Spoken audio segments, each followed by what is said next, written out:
নমস্কার বন্ধুরা, পথভোলা রঞ্জনে আপনাদের স্বাগত। আমার হাতে যে 5টি পাপড়িযুক্ত লাল রঙের ফুলটি দেখতে পাচ্ছেন, এটির নাম হচ্ছে রাজকাঞ্চন বা দেবকাঞ্চন। এটি কাঞ্চন ফুলেরই একটি প্রজাতি।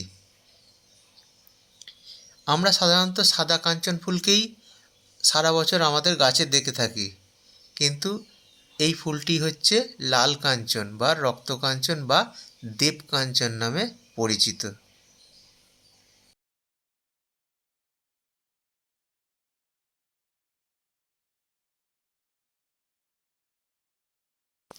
বসন্তকালে এই গাছে হালকা গোলাপি, ম্যাজেন্টা, বেগুনি বা সাদা রঙের ফুল ফুটতে দেখতে পাওয়া যায় এবং খুব সুগন্ধ ছাড়ে। পাতাগুলো উটের খুরের মতো জোড়া বা জোড়া লাগানো প্রজাপতির ডানার মতো দেখতে হয়।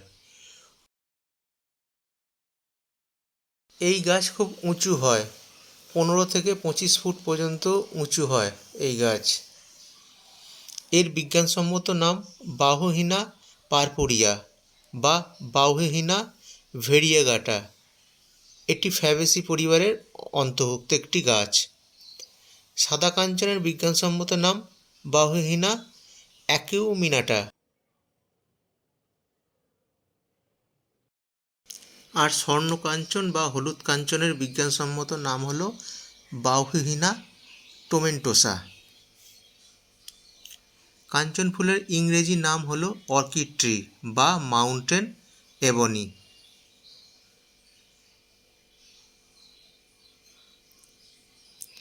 রঙের ভিন্নতা অনুযায়ী এর কিছু নির্দিষ্ট ইংরেজি নাম আছে। রক্তকাঞ্চনের ইংরেজি নাম রেড অর্কিড ট্রি। সাদা কাঞ্চনের ইংরেজি নাম ডোয়ার্ফ হোয়াইট অর্কিড বা স্নোই অর্কিড ট্রি।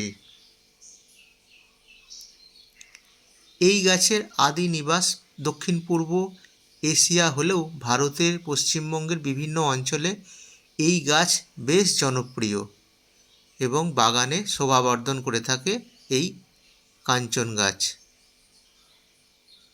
এই গাছের বিভিন্ন অংশ যেমন বাকল অ্যান্টি ইনফ্লেমেটরি ও প্রদাহরোধী হিসেবে আয়ুর্বেদিক শাস্ত্রে চিকিৎসা করা হয়।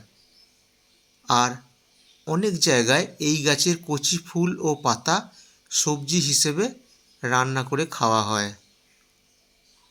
দেখা গেল যে এই গাছের পুরো অংশটাই মানুষ বিভিন্ন কাজে লাগিয়ে দিচ্ছে।